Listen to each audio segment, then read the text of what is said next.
जय वाल्मीकि, जय भीम, जय सेवा, जय जोहार। साथियों, आज हम बात करेंगे संगठनों की कि इतने संगठन होते हुए भी क्यों ये अत्याचार हो रहे हैं। मेरे ख्याल से हमारे बीच हजारों की तादाद में संगठन है, फिर भी आपने पिछले कुछ दिनों से देख रहे हैं कि जैसे बलात्कार की घटनाएं बहुत ज्यादा हो रही है, वो भी सभी जो दलित समाज है उनकी बेटियों। कारण क्या है? इतने संगठन होते हुए भी ये सब क्यों हो रहा है? ये सब संगठन होने के बावजूद अगर ये सब हो रहा है तो ये एक चिंता का विषय है। आइए इसे ऐसे कुछ समझते हैं। जैसे जितने भी संगठन हैं, जो भी संगठन गली मोहल्ले के और स्टेट लेवल के और भारत लेवल के और इंटरनेशनल लेवल के, वो इतनी तादाद में होते हुए भी हमारी क्यों नहीं रक्षा कर पाते? इसके पीछे बहुत कारण। अक्सर आपने देखा होगा ये सारे संगठन को बाबा साहब का नाम लेकर बात करता है, कोई भगवान वाल्मीकि का नाम लेकर बात करता है, कोई कांशीराम जी का नाम लेकर बात करता है, कोई किसी का और कोई किसी का। जैसे हमारे जो भी महापुरुष है उन सभी का नाम लेकर ये बात करते हैं। फिर भी इतना सब क्यों होता है हमारे साथ? मेरे ख्याल से इन्होंने सभी संगठनों ने नाम तो अपना लिए हैं सभी के, लेकिन इनका जो मोटिव है, इनका जो दिया हुआ जो मंत्र था वो नहीं अपनाया।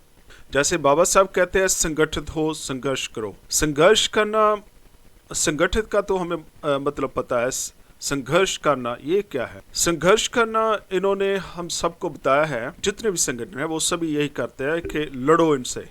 लड़ो किन से? जो मनुवादी लोग हैं, जो हमारे जो विचारों से सहमत नहीं होते और जहां हम उनके विचारों से सहमत नहीं होते और वो हमें अछूत समझते हैं और वो हमारे साथ किसी तरह का भी रिश्ता नहीं रखना चाहते, या हमारे साथ रहना नहीं चाहते, जहाँ हमें देखकर ही उनको घृणा आती है हमसे, तो उनको हम मनुवादी कहते हैं।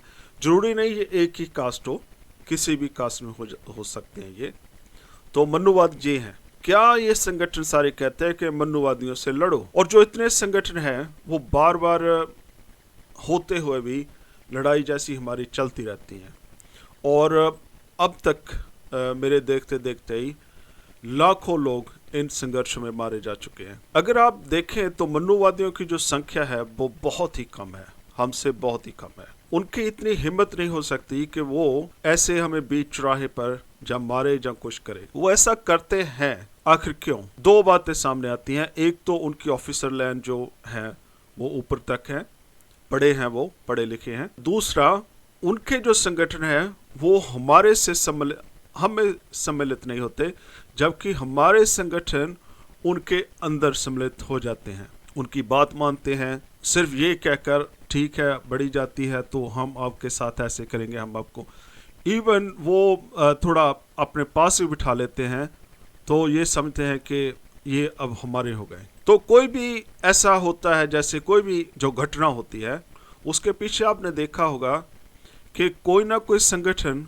हमारे में से उनके साथ जरूर मिला होता है। सिर्फ संगठन नहीं, उनकी सरकारों से आप खुलकर अगर बात करें तो कांग्रेस में, अकाली दल में, भाजपा में, सभी में हमारे संगठन सम्मिलित है। क्या होता है जब इन पार्टियों के जो ऊपर जाति के अपने आप को कहने वाले लोग को जुल्म करते हैं, ये अपनी पार्टी के हिसाब से उनसे लड़ते हैं। मैं आपको एक एग्जाम्पल देता हूँ। अभी भाजपा का थोड़ी देर पहले हुआ था, जो हाथरस में थोड़े दिन पहले वो बहुत ही हॉरर जो हुआ था।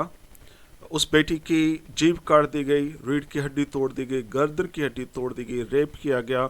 हमारे ही कुछ संगठन, हमारे ही कुछ विधायक भी हैं जो उनके समर्थन में है, क्योंकि वो लोग जो हैं वो भाजपा से उनका कनेक्शन है। तो अगर आप देखें संख्या उनकी बहुत कम है, लेकिन उनका जो कनेक्शन है वो भाजपा से है।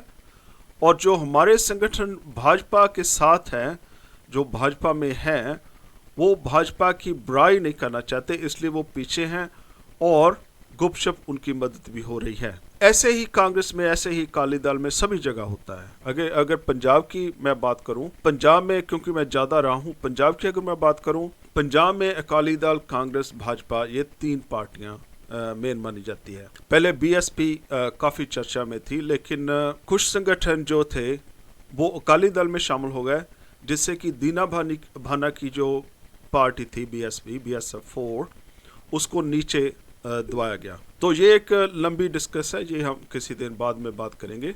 लेकिन वो ही संगठन है, वो अकाली दल में है, जो जहाँ अकाली दल ने खड़े किए हैं। कुछ संगठन है जो कांग्रेस के हैं और कांग्रेस ने खड़े किए हैं। कुछ लोग हैं वो संगठनों में नहीं हैं, लेकिन वो फिर भी अलग अलग पार्टियों में हैं। जैसे बॉबी का कांड हुआ था फगवाड़ा में, कुछ लोगों ने बॉबी को गोली मार दी थी, क्योंकि जो एक वहाँ चौक है, वहाँ राउंड अबाउट जिसे कहते हैं। कुछ लोग हमारे कहते थे कि इस चौक का नाम कुछ भी नहीं है इस वक्त, तो इसका नाम हम संविधान चौक रख दें। काफ़ी अनबन हुई और बॉबी था जो एक नौजवान लड़का था, उसकी गोली मारकर हत्या कर दी गई और वो सभी लोग जिन्होंने गोली चलाई थी वो अभी बाहर हैं।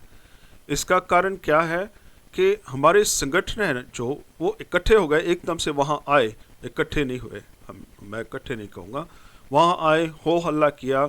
लेकिन जब हमें पता चला, उन्हें पता चला कि ये संगठन इसके साथ है, ये संगठन इसके साथ है, वो संगठन धीरे धीरे पीछे हटने लगे और इस तरह वो जो लोग थे जिन्होंने गोली चलाई वो बाहर आ गए। हाथरस में इस तरह का करने की कोशिश कर रहे हैं, मैं कह सकता हूँ। लेकिन वो क्यों नहीं कर रहे? क्योंकि यहाँ एक नई सोच आगे आई है। जैसे चंद्रशेखर आजाद आया है, कनौज आगे आए हैं, हिमांशु वाल्मीकि आगे आए हैं, सुनील दत्त आप पार्टी से वो आगे आए हैं, अखिलेश जी आगे आए हैं, बहुत और पार्टियां आगे आई हैं। क्योंकि ये अभी भारत लेवल पर, ये इंटरनेशनल लेवल पर चलेगा। क्योंकि बाहर जैसे इंग्लैंड में भी, अमेरिका में भी, फ्रांस में भी, इटली में भी अलग अलग देशों ने भारतीय राजदूत को चिट्ठियां लिखकर उनको भेजी है और यूएनओ में चिट्ठियां लिखकर भेजी है। तो इससे ये जो मसला था इंटरनेशनल हो गया और इसको इतनी जल्दी दबाया नहीं जा सका, इसलिए ये हाईलाइटेड हो गया। लेकिन फिर भी सरकार पूरी तरह से ये कोशिश कर रही है कि इसको किसी न किसी तरीके से बंद कर दिया जाए। जैसे SIT बिठाई है, SIT पुलिस की वो एक टीम होती है, उसको बिठाया गया है। फिर CBI बिठाई गई है। डिले हो रहा है काफ़ी मामला, कभी कभी चुप हो जाते हैं। अभी तक भारत के प्रधानमंत्री को कोई ट्वीट भी नहीं आया, इतना हो हल्ला होने के बाद भी। इस तरह से वो जैसे डिले कर रहे हैं कि कहीं ना कहीं कोई ना कोई हम कुछ ना कुछ खोज जरूर लेंगे जिससे कि इस मुद्दे को दबाया जा सके। और जहाँ कोई संगठन ऐसा भी वो खोज सकते हैं जिससे कि वो घर वालों से सहमत हो जाए और उनको पैसे वगैरह दिलाकर ये मसला कैसे हल हो जाए। ये मसला ऐसे इतनी जल्दी हल क्यों नहीं हो रहा? क्योंकि इसमें बहुत ज़्यादा पार्टियां, जैसे मैंने कहा, शामिल हो गई हैं। इन संगठनों से कैसे छुटकारा पाया जाए, इन संगठनों को कैसे ये बताया जाए कि तुम हमें कहते हो कि बाबा साहब का नाम ले, भगवान वाल्मीकि का नाम ले और जितने हमारे महापुरुष हैं उनका नाम ले, कांशी राम जी का नाम ले, दीना भाना जी का नाम ले, लेकिन क्यों आप इकट्ठे नहीं हो रहे? क्योंकि बाबा साहब ने कहा है संगठित हो, ये खुद क्यों नहीं इकट्ठे हो रहे हैं? इस पर जरूर विचारणीय बातें हो सकती है। इसका कारण ये है कि जैसे मैं आपको एक एग्जांपल देता हूँ। एक बाप है, उसके 4 बेटे हैं और जो बड़ा बेटा है भारतीय कल्चर के अनुसार उसका पूरा हक होता है, उसको पगड़ी जैसे कहते हैं। वो बाप के बाद वो परिवार को चलाने वाला होता है। जो बाप की जो सारी जो मेहनत है वो बेटे के सर आ जाती है और जो जिम्मेवारी बेटे के सर आ जाती है, तो वो बेटा जहाँ तो बहुत ज़्यादा गुरूर करेगा और जहाँ बिल्कुल नीचे होकर काम। तो इसी तरह ये सब हुआ, इनको शक्ति मिलती है तो एकदम से ऊपर आ जाते हैं और जहाँ बिल्कुल ही नीचे बैठ जाते हैं। ये संगठन इस तरह से काम कर रहे हैं। जब भी कोई संगठन आता है आप देखेंगे वो पर्ची काटेंगे, ये हमारे संगठन की पर्ची है, और एक संगठन का आदमी दूसरे संगठन के प्रोग्राम में भी नहीं जाता। इसका एक कारण है क्योंकि वो नहीं दिखाना चाहते किसी राजनीतिक पार्टी को कि इस संगठन के साथ भीड़ बहुत ज़्यादा है। एक तरह से ये आपका इस्तेमाल ही हो रहा है।